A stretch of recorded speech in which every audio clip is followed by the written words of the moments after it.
எல்லாருக்கும் வணக்கங்க. எல்லாருக்கும் வணக்கம். Welcome to NSW academy. மகிழ்ச்சியா இருக்கிறேங்க. ரொம்ப சந்தோஷமா இருக்கிறேன். சந்தோஷமா இருக்கிறேன். எப்படி அதை எக்ஸ்பிரஸ் பண்றதுன்னு எனக்கு உண்மையாலுமே தெரியல. நேற்று நைட்லேருந்து எல்லாமே மகிழ்ச்சியான செய்திகளாகவே வந்துட்டு இருக்குது. நம்ம NSWல படித்த மதிப்பிற்குரியவங்க டிஎன்பிஎஸ்சி குரூப் 4 கிளியர் பண்ணிட்டு நான் குரூப் 4 கிளியர் பண்ணிட்டேனா அப்படின்னு சொல்லி அந்த மார்க்ஸ் எல்லாமே சென்ட் பண்ணாங்க. அதெல்லாம் நம்மளுடைய டெட் பேட்ச்ல மட்டும் ஷேர் பண்ணியிருக்கிறேன். மீதி யாருக்கும் நான் ஷேர் பண்ணல. நான் சொல்றேங்க, நிறைய அது மட்டும் இல்லைங்க, நிறைய பேர் இருக்காங்க. அது எல்லாமே நிறைய பேர் இன்னும் வருவாங்க. எல்லாமே சேர்த்து கோர்த்து ஒரு மிகப்பெரிய ஒரு விழாவாக வந்து செலிப்ரேட் பண்ணிடலாம் அப்படிங்கிற ஒரு கான்செப்ட் தான் சொல்றேன். நேற்று இது மாதிரி ஆக்சுவலாக அவங்க வந்து முன்பாகவே வந்து நம்ம மெசேஜ் பண்ணிட்டாங்க. Really sorry. நான் பார்க்கல. ஒரு 2 டேஸாக வந்து எனக்கு கம்ப்ளீட்லி இல்லை சேனல் அது கம்ப்ளீட் நான் பார்க்கல. இப்போ வீடியோ பதிவு போடலாம் அப்படின்னு சொல்லி பார்க்குறேன். டக்குன்னு வந்து இன்னொரு யூடியூப் கமெண்ட் சும்மா பார்த்தேன். இது மாதிரி சார் நான் உங்கள் தம்பி நான் உங்களுடைய NSW தான் படித்தேன். நான் வந்து 111 மதிப்பெண் எடுத்துக்கிறேன் பேப்பர்னு. அவ்வளோதாங்க. இன்னும் நிறைய பேர் மெசேஜ் பண்ணியிருக்காங்க. தப்பாக எடுத்துக்காதீங்க. கொஞ்சம் பொறுமையாக இருங்க. Please be with patience. நைட்டுக்குள்ளே நான் வந்து பார்த்துறேங்க. ஓகே, நான் கிட்டத்தட்ட ஒரு மாத காலமாகவே நம்ம வந்து டெட் பேட்ச் மாணவர்களோட தான் நம்ம பயணம் செஞ்சுட்டு இருக்கோம். கண்டிப்பாக உங்க எல்லாருக்குமே தெரியும். தமிழகத்தில் ஒன் ஆஃப் த டாப் ட்ரெண்டிங்காக போயிடுச்சு நம்ம NSW சேனல். இன்னும் வந்து 1300+ மதிப்பு இருக்கிற ஆசிரியர்கள் ஜாயின் பண்ணி படிச்சிருக்காங்க. இனி வீடியோ பதிவுக்குள்ளே போயிடலாம். ஓகே, ஆக்சுவலாக dead paper 1 okay, dead paper 1 நீங்கள் எடுத்த மதிப்பெண்கள் கீழே வந்து பதிவிடுங்க. அதே மாதிரி வந்து நான் 90+ எடுத்துருக்கேன், 100+ எடுத்துருக்கேன். முடிஞ்ச அளவுக்கு எல்லாமே வாட்ஸ்அப் பண்ணிட்டீங்கன்னா பெட்டர்னு நினைக்கிறேன். ஓகேங்களா? ஏன்னா யூடியூப் பண்ணுறது வாட்ஸ்அப் நீங்கள் பண்ணிட்டு நம்ம நம்பர் தெரியும் 85250490 வந்து வாட்ஸ்அப்புக்கு நீங்கள் பண்ணிடுங்க. Right okay. கண்டென்ட்டுக்குள்ளே போயிடலாம். டிஎன்டெட் பேப்பர் 2 எக்ஸாமினேஷன் எழுதிட்டு வந்திருப்பீங்க. உங்களுடைய அனுபவத்தை பற்றி கீழே வந்து கமெண்ட் செக்ஷனில் கமெண்ட் பண்ணுங்க.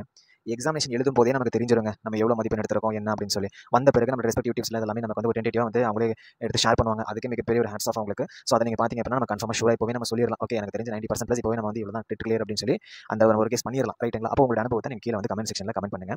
ஸோ இந்த குரூப் 2 வருது எனக்கு. Paper 2. So TNTET paper group result வரப்போகுது இல்லைங்களா? அதுக்கு நெக்ஸ்ட் டிஎன்பிஎஸ்சிக்கான ஒர்க் ஆரம்பிக்கணும். Right okay.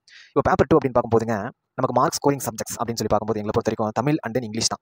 தமிழ் வந்து நீங்கள் வந்து கம்ப்ளீட்லி உட்காந்து படிக்கலனாலுமே அட்லீஸ்ட் அந்த இலக்கணத்தை நீங்கள் நல்லா புரிந்து கொண்டு படித்தீர்கள் என்றால் ஓரளவுக்கு நீங்கள் தமிழ் போட்டிருக்கலாம். சரிங்களாங்க? தமிழ் ஆன்சர் நல்லாவே ஸ்கோர் பண்ணியிருக்கலாம். ஏன்னா கொஷின் வந்து ரொம்ப ஈஸியாக தாங்க இருந்துச்சு. அதுவும் டிஎன்பிஎஸ்சி மாணவர்களுக்கெல்லாம் அப்படியே எப்படி சொல்கிறது, அவ்வளோ ஒரு சூப்பராக இருந்திருக்கும். ஏன்னா டிஎன்பிஎஸ்சி தமிழ் கொஷின்ஸ்லாம் எப்படி இருக்கும்னு தெரியும். ஸோ டிஎன்பிஎஸ்சி டிஎன்பிஎஸ்சியில் தமிழ் படித்தவர்களுக்கு இந்த கொஷின் பேப்பர் எப்படி சொல்கிறதுங்க, வெரி ஈஸி. இல்லை சார் நான் டிஎன்பிஎஸ்சி படிக்கல, நான் டெட் தான் படிக்கிறேன் அப்படின்னாலும் நீங்கள் ஓரளவுக்கு இந்த ஒரு மாத காலம் இல்லை இந்த ஒரு 2 to 3 வீக்ஸ் நல்லா பார்த்துருந்தா கூட நீங்கள் தமிழ் ஈஸி அடிச்சிருக்கலாம். உண்மையிலுமே ஈஸிங்க. இங்கிலீஷ் எப்படி இருந்துச்சு பார்த்தீங்கன்னா, எடுத்தோன்னே டக்குன்னு பார்க்கும்போது IELTS எக்ஸாமினேஷன் தெரியுங்களா? International English language testing system. IELTS exam question paper மாதிரி கொஞ்சம் ஃபீல் ஆச்சு. இன்னும் கொஞ்சம் ஈஸியாக இருந்திருக்கலாம் அப்படின்னு சொல்லி தோணுது. இங்கிலீஷ் மட்டும் அது மாதிரி வந்து தோணுது. இங்கிலீஷ்லேயுமே வந்து மெயின்லி நமக்கு ஃபிகர் ஆஃப் ஸ்பீச்சஸ் இது மாதிரி கிராமர் கண்டென்ட் தான் அதிகமாக கேட்டிருக்காங்க. இது நமக்கு நல்லதுங்க. ஏன்னா நமக்கு இந்த செட்டன் ரூல்ஸ், இந்த கிராமர் ரூல்ஸ், செட்டன் ரூல்ஸ் நமக்கு தெரிந்தாலே நம்ம என்ன பண்ணலாங்க, அசால்ட்டாக நம்ம போட்டுக்கலாமேங்க. நீங்கள் நம்ம மெட்டில் பார்த்து போயிருந்தா கூட போதுமேங்க. ரைட்டுங்களா? தமிழ் இங்கிலீஷ் பொறுத்த வரைக்கும் ஸ்டாண்டர்டாகவே இருக்குது. இந்த ஓவரால் இந்த கொஸ்டின் பார்க்கும்போது நம்ம டெட் கிளியர் பண்ணணும் அப்படின்னு சொல்லி கிளியர் பண்ணணும் அப்படிங்கிறதாகவே உருவாக்கணும் மாதிரி என்னோட தனிப்பட்ட ஒரு கருத்தை நான் சொல்கிறேன். ஏன்னா ஈஸியாக இருந்துச்சுங்க. சார் நான் 1 வருஷம் படிக்கணும் அப்படின்னு கூட தேவையில்லைங்க. 1 மாதம் 2 மாதம் 1.5 மாதம் நீங்கள் நல்லா பார்த்துருந்தா கூட, இல்லை ஒரு 3 வாரம், ஒரு 21 நாள் 20 நாள் நீங்கள் நல்லா பார்த்துருந்தா கூட குவாலிஃபை பாஸ் ஆகிறதுக்கு ஈஸியான ஒரு எக்ஸாமினேஷனாக தான் இருந்துச்சு. உண்மையாலுமே ரொம்ப மகிழ்ச்சியாக இருக்குங்க. ரொம்ப மகிழ்ச்சியாக இருக்குது. ஏன்னா என்னால் இது அதாவது இந்த நினைச்சிருந்தா அவங்க கஷ்டமாக கூட கேட்டிருந்திருக்கலாம். ஓகேங்க. ஏன்னா இது eligibility test. Okay, teachers eligibility test கேட்டுக்கலாம். பட் பரவாயில்லைங்க. கொஸ்டின் பேப்பர் வந்து மாட்ரேட்டாக தான் இருக்குது. ஓகேங்களா? சொல்ல போனால் ஈஸிக்கும் மாட்ரேட்டுக்கும் அந்த இதாக இருக்குது. தவிர கஷ்டமாக இருக்கா சார்? கஷ்டமாக யாருக்கு சார் இருக்கும் அப்படின்னா, படிக்கலாம் கஷ்டமாக இருக்கும் சார். படிக்காமல் போய் உட்காந்தா கூட இதெல்லாமே ஆல்ரெடி நம்ம பள்ளி பருவத்தில் ஸ்கூல் பருவத்தில் படித்தது தான். ரைட்டுங்களா? கொஸ்டின் பேப்பர் உண்மையாலுமே ஈஸி தாங்க. சரிங்களா? வெரி ஈஸியில் ஈஸி. Okay, easy. ஓகேங்களா? ஸோ நீங்கள் அந்த கீழெல்லாம் இருக்குதுங்க. உங்களுக்கு வேணா சொல்லுங்கள், நான் உங்களுக்கு நைட்டுக்குள்ளே வந்து அப்டேட் பண்ணி கொடுத்துருவாங்க. ஸோ நாளையிலேருந்து வந்து டிஎன்பிஎஸ்சிக்கான ஒர்க் வந்து ஆக்சுவலாக என்ன விஷயம், நாங்கள் ஆன்சருக்கு மார்க் பண்ணி கொடுக்குறது ஒரு பெரிய விஷயம் கிடையாது. சரிங்களா? தேர்வு எழுதிட்டோம், இதுதான்.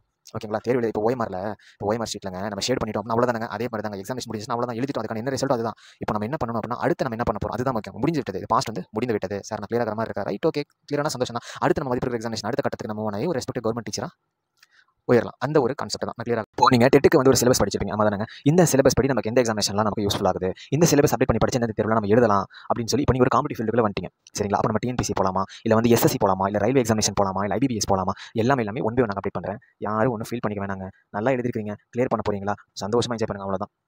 சரிங்களா? இல்லை சார் கிளியர் ஆகுமா இல்லைன்னு தெரியல, டவுட்டாக இருக்குன்னா அதை விட்டுட்டு அடுத்த கட்டத்துக்கு மூவ் ஆயிருங்க. ஒரு செகண்ட் கூட வேஸ்ட் பண்ணாதீங்க.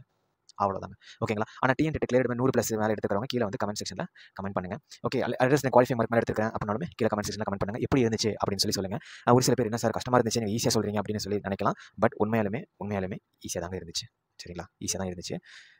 கொஸ்டின் பேப்பர்லேருந்து சோஷியல் சயின்ஸ் எல்லாமே கேட்கவே வேண்டாங்க. ஜஸ்ட் ஒரு ஜிகே மாதிரி தெரிஞ்சிருந்தா கூட போதும் போலவே அப்படிங்கிற மாதிரி தான் இருந்துச்சு. அதே மாதிரி கரண்ட் அஃபேருமே வந்து கேட்டிருந்தாங்க. அதுவே ஒரு நல்ல இருந்துச்சு. டிஎன்பிஎஸ்சி கம்பேர் பண்ணும்போது சூப்பருங்க. கொஸ்டின் வந்து ரொம்ப ஈஸிங்க. ரைட்டுங்களா? இந்த மாதிரிலாம் டிஎன்பிஎஸ்சியில் கேட்டிருந்தாங்க அப்படின்னா கம்ப்ளீட்லி ஃபுல் மார்க் எடுத்துருவாங்க எனக்கு தெரிஞ்ச டிஎன்பிஎஸ்சி மாணவர்கள். ஏன்னா அந்த டிஎன்பிஎஸ்சி கொஸ்டின் பொறுத்த வரைக்குங்க, நான் ஒவ்வொரு தேர்வுக்கும் கொஸ்டின் வந்து பார்த்தீங்க அப்படின்னா அதோடைய குவாலிட்டி ரேஞ்ச் அப்படிங்கிறது வந்து ப்ளஸ் கூட்டிகிட்டு இருக்குது. ப்ளஸ்ன்னு சொல்கிற மல்டிப்ளை ஆகிட்டு இருக்கு. ரைட்டுங்களா? என்ன வரும்? ஏன்னா எனக்கு தெரிஞ்சு பார்த்தீங்கன்னா, இந்த காம்படிஷனுக்கு பண்ணி தான் ஆகணும். அதுக்கேற்ற மாரி நம்ம வந்து நம்ம அப்டேட் பண்ணிடணும். ஸோ இதுதான் அக்செப்ட் த ட்ரூத் அப்படிங்கிற மாரி தான். பட் டெட் வந்து உங்களுக்கு ஈஸியா கேட்டிருக்காங்க. இந்த வருஷமே கிளியர் பண்ணவங்க சீரியஸ்லி சூப்பர். இல்லனாலும் ஒண்ணும் பிரச்சனை இல்ல. அப்கமிங் எக்ஸ்பெக்ட் பண்றோம். பார்த்துக்கலாம். சரிங்களா? நடுவுல நம்ம ஏதாவது பண்ணிக்கலாம். கரெக்ட்டா நம்ம வந்து கூட்டிட்டு போயிரலாம். சரிங்களா? கரெக்ட்டா கூட்டிட்டு போயிரலாம். Be in touch with and in NSW. Thank you. Thank you so much.